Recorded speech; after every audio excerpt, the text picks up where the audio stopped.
All right, welcome back to another edition of FlowState.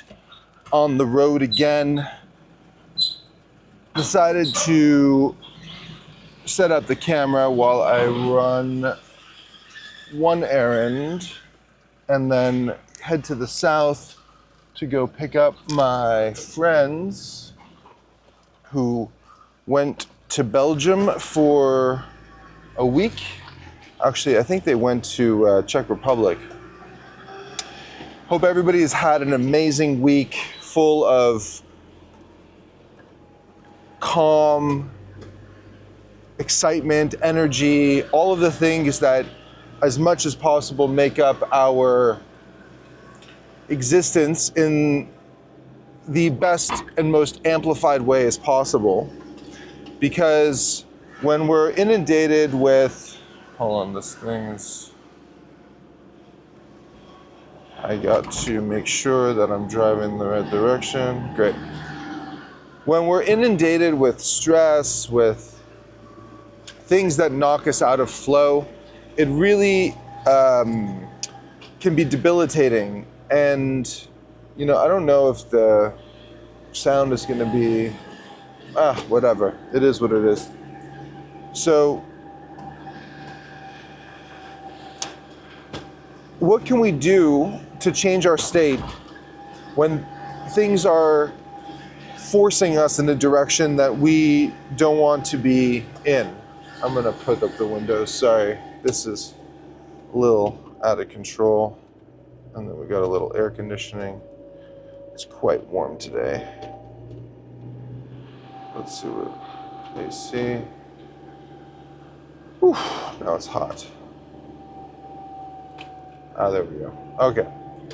So what are the tactics? What are the things that we can do to level up our game when we're being confronted with a situation, a circumstance that is debilitating, that is pulling us out from something that was feeling really good and then really distracting us from the present moment, and also changing the way that we perceive our own reality? I have come to the conclusion that every individual human has their own universe, their own perspective of reality. What you're feeling, your chemical balance is exactly that. It's yours. It's not mine. I can never possibly understand the feeling that you are currently experiencing. You can have shared emotional experiences where, you see someone suffering and you have been in that position, like you cut yourself or someone made you feel bad. Those are generally emotional states that are very empathetic, meaning like the understanding of someone else's current state. But the precision to which one can understand how someone else is feeling is extremely, it's an impossibility. There's no way, like two people stub their toe in this exact same circumstance, one person brushes it off like it's nothing, and then the other person is in absolute agony and pain for a prolonged period of time. Same thing, two different outcomes, two different set of chemical responses within the body, and two different universe experience happenings, let's say. Because at the end of the day, we are all regulating our internal system as optimal, suboptimally, or kind of like an indifferent state, whether we're being proactive or whether it's just happening to us. And it's such an incredible thing to have shared experiences with people, but at the end of the day, we're still locked in our own body, our own mind, our own sensory perception of what is happening outside of our physiological box. And understanding your own emotions and how to regulate them will help you be more empathetic to everyone around you.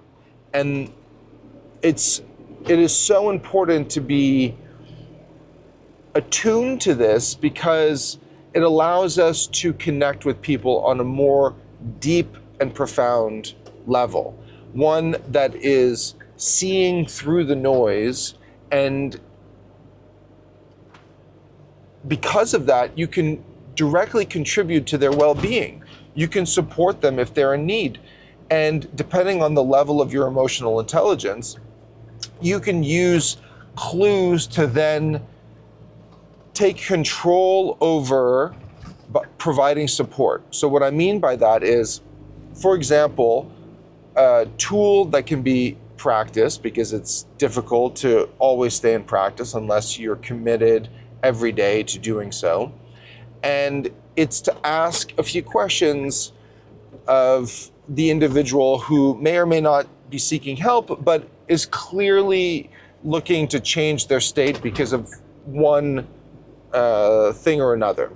And so you can ask a question like, do you need me just to be here and support you quietly, just through an expression of energy, through giving a hug that lasts for more than 30 seconds, which has been scientifically proven to change the physiology in both partners.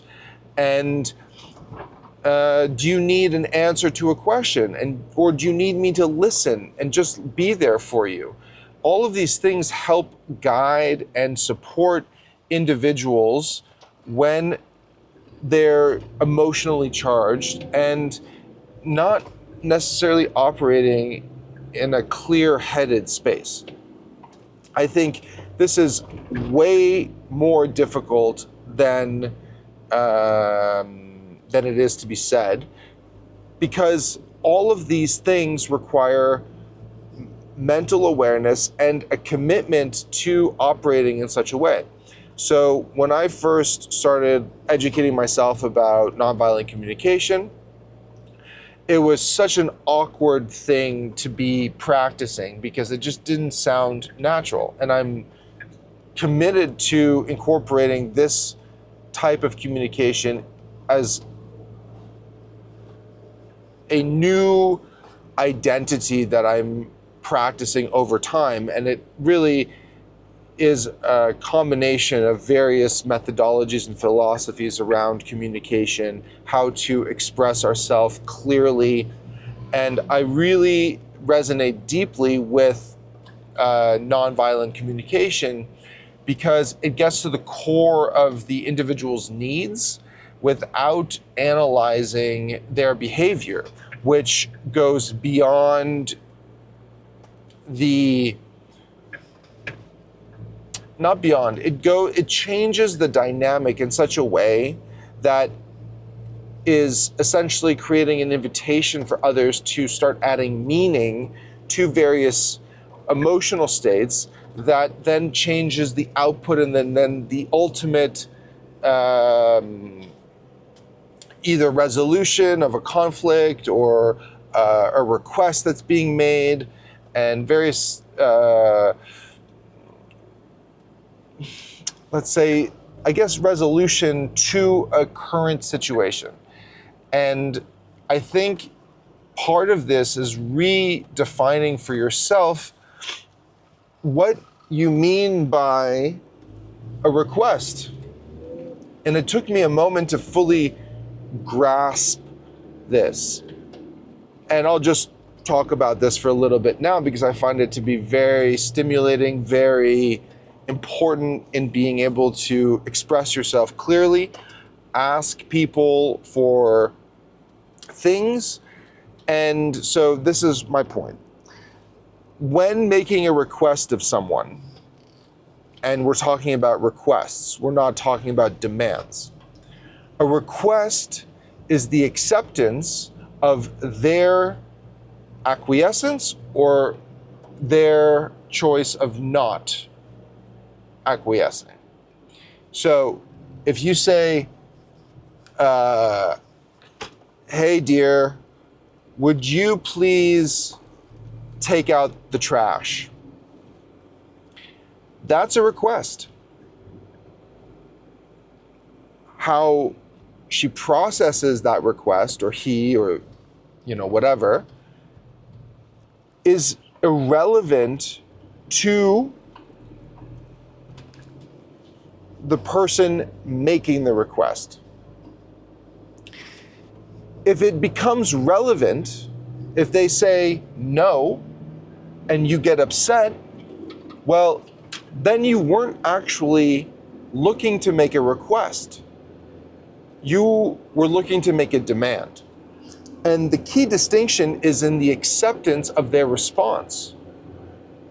And by, we spoke about this last time, expectations and assumptions, and how those two play a vital role in corrupting our moral fabric, our identity, and labeling and creating resentments, creating tension where there shouldn't be, animosity.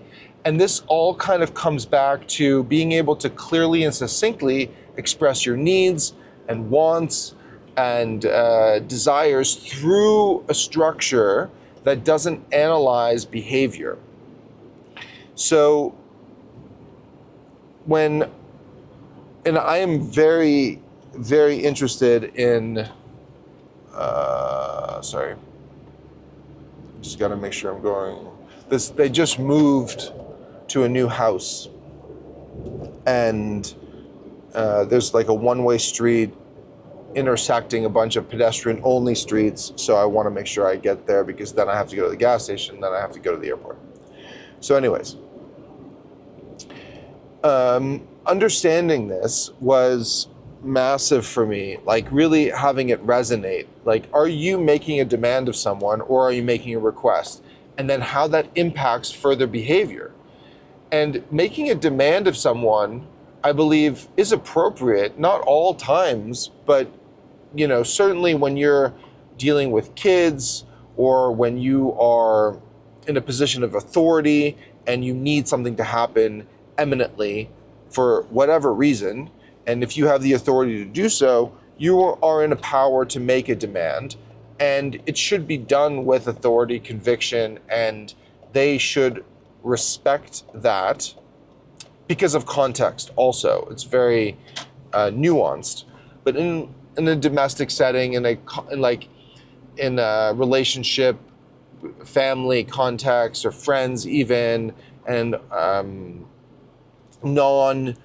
let's say, legally sanctioned authority, police and fire and military and whatever else,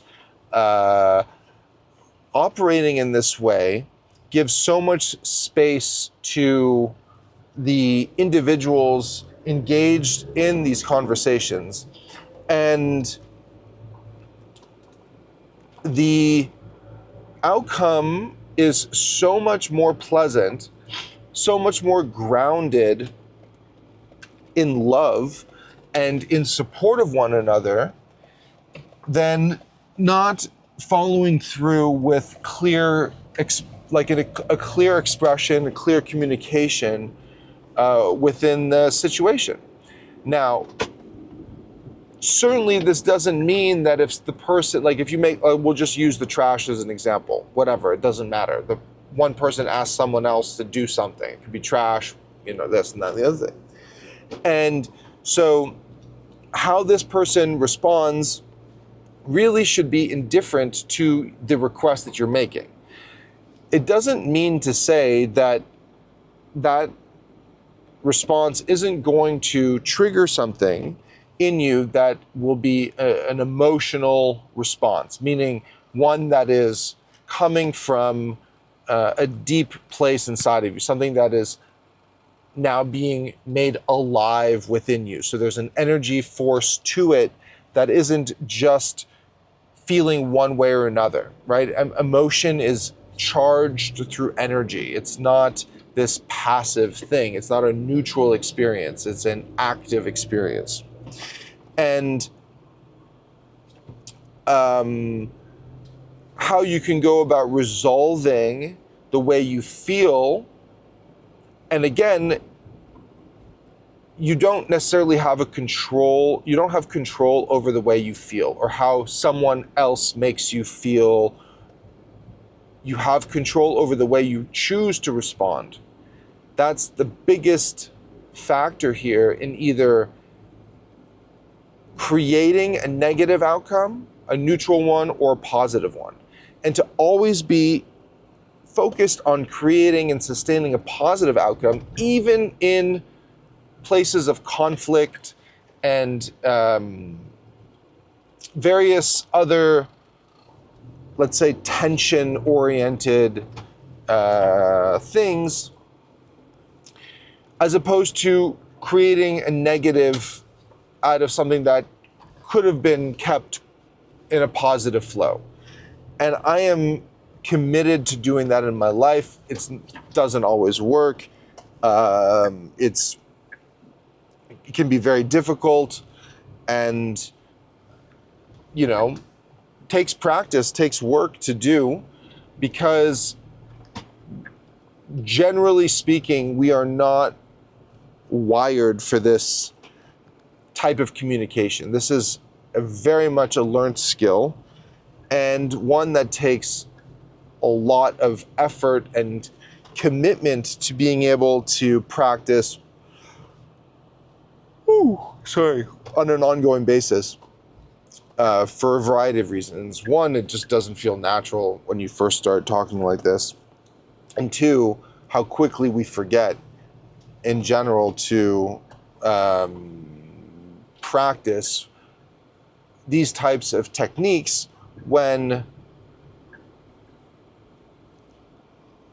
it's not, our natural state. And so just like anything that we do in life that is different than our normal behavior, it just takes effort, and it takes work and being mindful.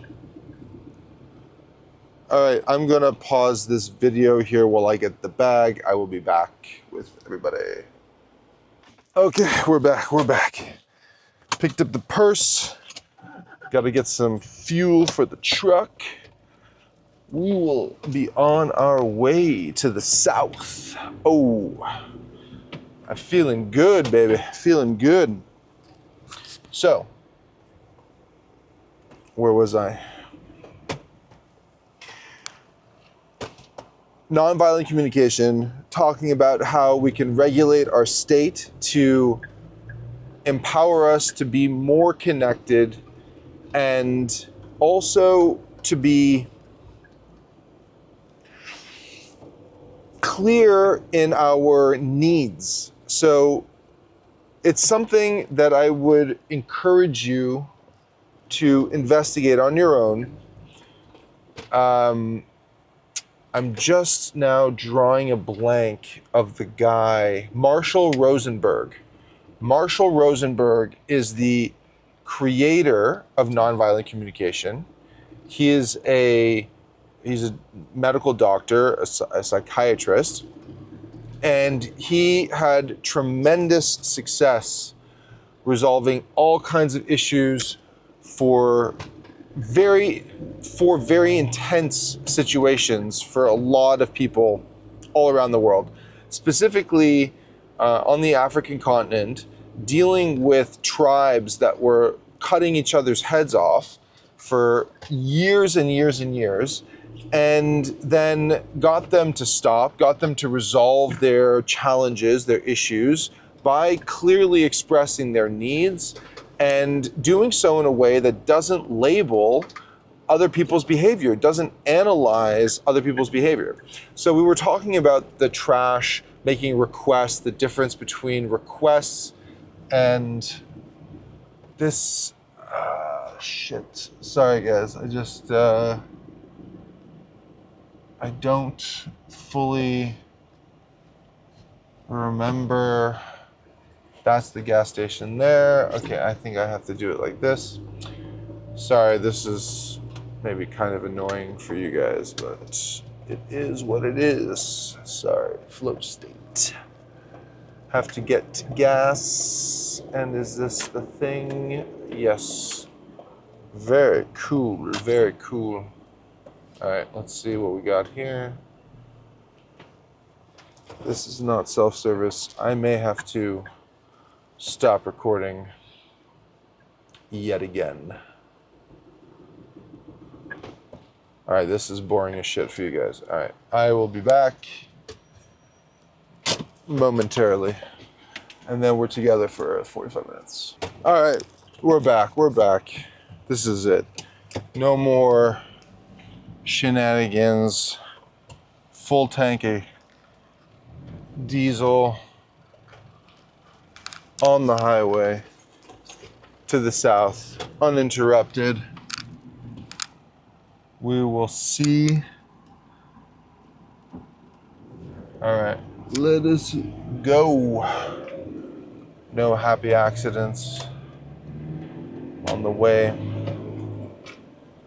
Okay, so we're back. We're back in the saddle, driving south on this gorgeous day, 21 degrees centigrade, feeling good, talking about nonviolent communication, talking about resolving conflicts through clear communication, articulating our needs without labeling other people, their actions, their emotions, or doing anything like that.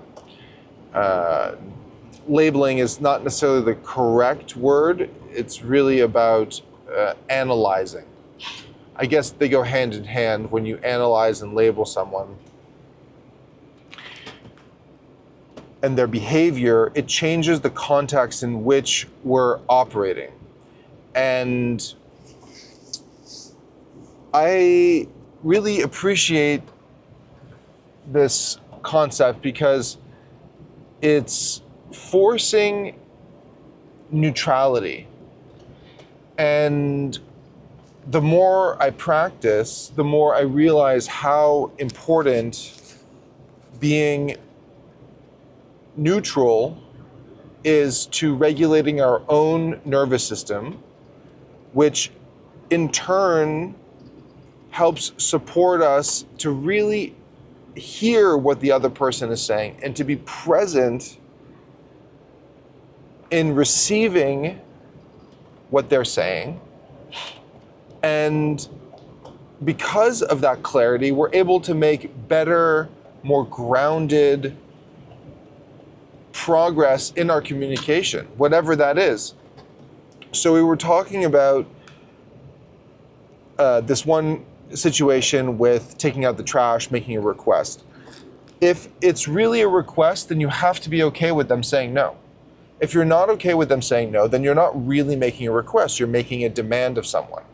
And that can get a little tricky because if you go into a situation making a request of someone and then they say no, and you don't accept their no, you will automatically start building resentments.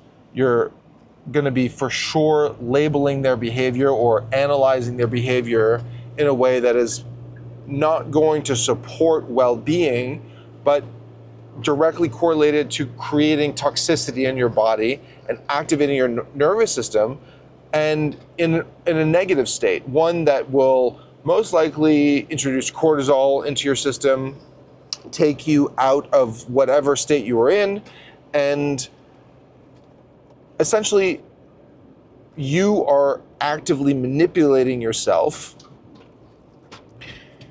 based on an expectation that you had of that individual and an assumption that they're going to do the thing that you are demanding of them. Now, we can expand on this, and I'm still figuring it out in my own life and how to leverage in my own life to be able to have better communication with my children when in fact I am making a request of them based on my needs. So For example, one of the needs I have is to ensure that the space the kids occupy is maintained to a certain standard, my standard. Now, almost impossible for them to do, but it's what we're striving to do. Keeping a clean space propagates a clear and calm mind. And because you have a clear and calm mind, you're more efficient when you are engaged with tasks that require your brain to be optimized for productivity. Anytime you're doing any kind of learning or engaged in an activity that is taxing your capacity to remain grounded and focused and clear of distractions. So oftentimes we're easily distracted when things are of great challenge to us because it's such an easy out. Our brain is like, bing, this is easy. This one thing can lead to reduced pain because you do go through some form of mental duress when you're learning something. It's like your brain has to break in order to reset and absorb the information and have it be imprinted in your mind as a learned skill moving forward. And it doesn't quite happen unless your brain just kind of cracks a little bit. And it's like having that aha moment where you're like, oh, I get it.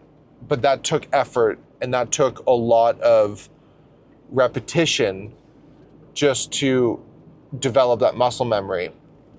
So I'll approach making requests to them based on my needs, because a need is not just one thing. It can be many layers of needs kind of stacked on top of each other. Sorry, we're going down. We were at like 200 meters. We had to go up. So it's like the equalizing of the pressure can sometimes be a little annoying. Sorry. So with keeping the space in the house that the kids occupy as neat and tidy and as organized as possible, to be able to develop skills within them that will serve them for the rest of their life and amplify their ability to learn, to be able to function efficiently when they're looking for something, when they need to do something. They have all the tools available to them at a moment's notice because they go through a process of resetting the space after they have concluded doing whatever tasks they're doing. Obviously, this doesn't happen perfectly every day. Obviously, it's a work in progress. 11 and 9 years old, it is a certain reality that no matter what is a variable in achieving the standard. They're committed to doing the work. They are children. They are very easily bored with things that are not bringing them great pleasure in the present, not like delayed or anything. And it's really like no one likes doing the dishes as a child. I mean, maybe there's an exception. Of course, there are people that are into it, but generally they would much rather be playing. But learning how to do things properly, like making your bed, picking up your clothes, doing the laundry. Well, they don't actually do the laundry, but doing the dishes. And so the structure of it's like there's actually 2 autonomous apartments in one house. And so we have 2 spaces. My wife and I have one space, and then the kids have their other space. And they're right next to each other. You just go in one door and out the other. It's fantastic. And it's also creating a lot of autonomous responsibility because they need to be responsible for maintaining their house. So anyways, when they're not doing what they're supposed to do, and it's structured in a way that their tasks are really supposed to be done, after they wake up and they play and they eat and they do, a few hours after they wake up, then they start executing their chores, because in order to move on to the next thing that they want to do, which is they have access to their devices before school starts for a little bit, they need to accomplish a certain thing. They need to reset the apartment. They need to do their reading. They need to then do synthesis, and they need to do Duolingo. After that, they have however much time is left to be able to mess around, do whatever they want before school starts. And it's both developing work ethics and also enriching their life and supporting them in the immediate, meaning you can't find anything in a chaotic space. So when you're looking for something, the best thing to do is tidy up your space, reset it after every use, so that when you enter back in to whatever you're doing next, you have a clean space. Another example of this is when I'm cooking dinner, or any meal for that matter, that is multiple courses, or even just like you have the meal and then you have like a dessert thing. But let's say the dessert thing requires a little bit of work to make, whatever it is. It could be even like a 10-minute thing. I will always clean and reset the kitchen from what I was doing before to my next task, because it's going to make my next task so much more efficient and so much more pleasant. And then because of that, the outcome is going to be elevated that much more by a couple of percentage points, easy. And it also makes cleaning up afterwards so much lighter, because I've already put in 100% of the work before I started this next project, and then this other project is going to be a fraction of the time. Or it could be longer, whatever it is, it doesn't matter, because it's the action and practice of resetting your space after every task.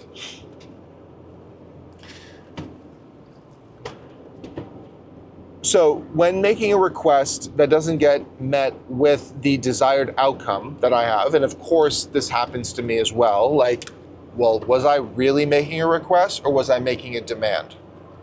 And so you can also begin to break things down. If you are in fact making a request and it doesn't get met with the desired outcome, you can go one level deeper and then articulate what need you have that request is going to fill.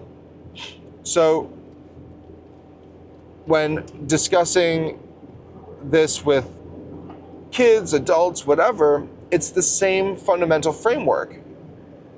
You make the request, and if they say yes, well then they're going to do it.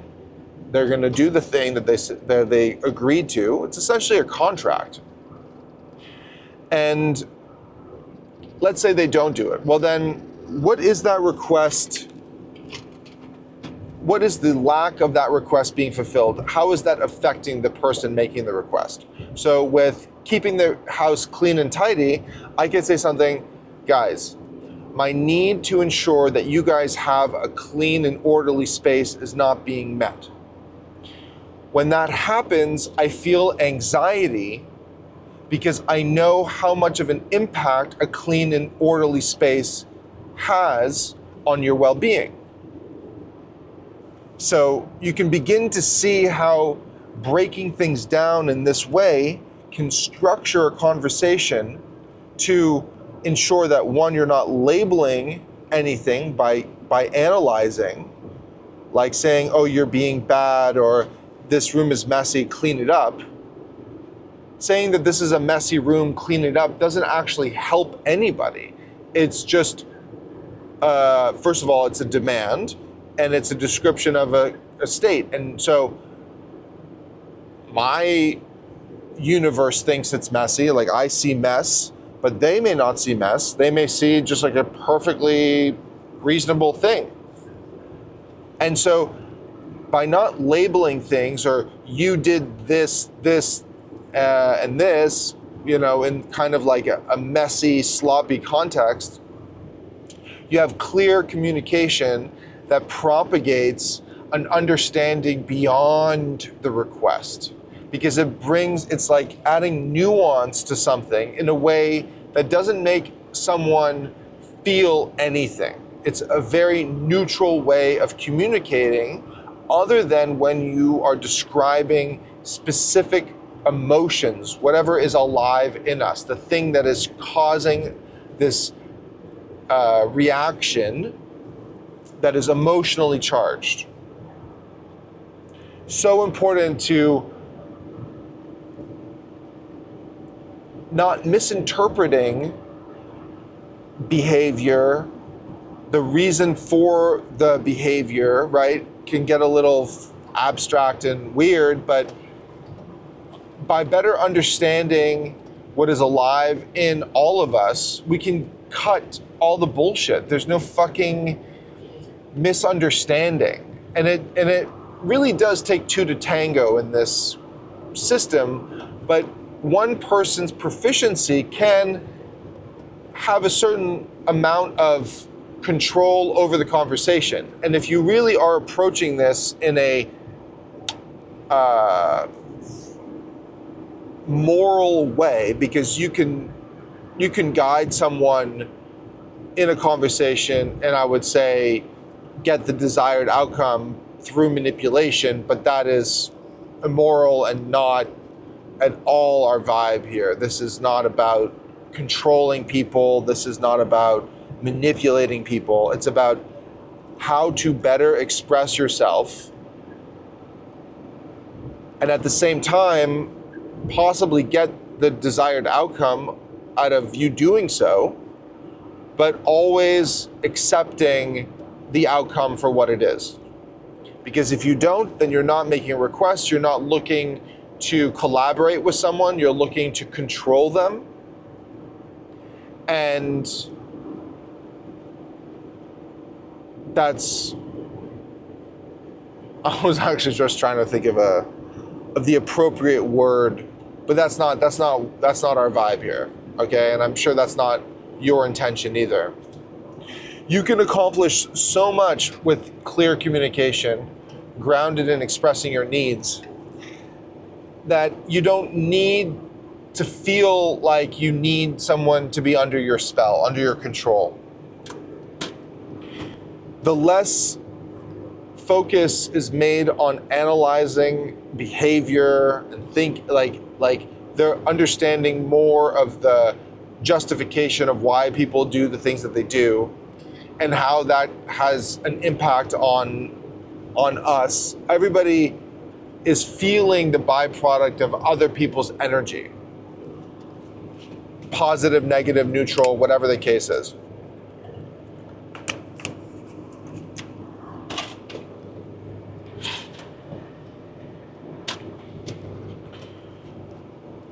Let me just see. This is still... I wonder why this thing overheats in the sun. I wonder if this is still recording. I've had this issue before. We may be offline. I don't know. Strange. So,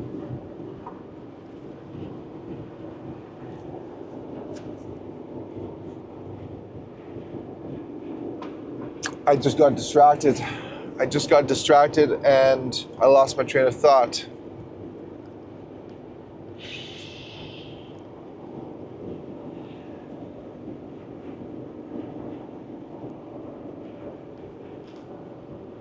And quite frankly, I don't even know if we're recording anymore.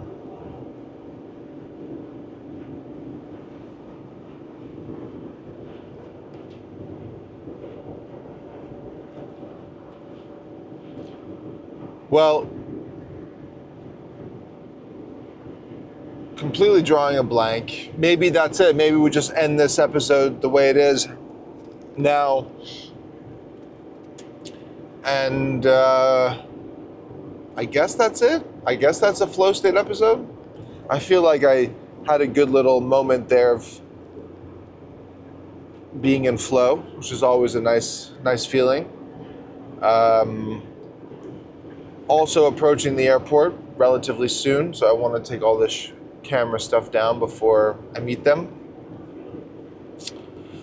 And I think that's it.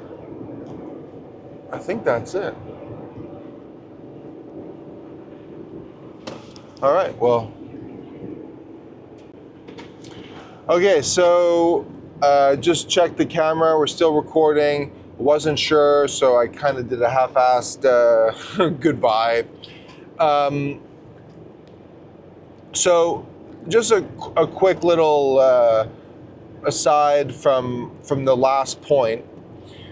I'm really excited about the progress that the output of my efforts have made, and this is really being represented in the amount of views that we're getting, as well as the engagement from you all. And I'm really grateful for this opportunity to be able to share some wisdom and actionable tools for you to enrich your life in a meaningful way.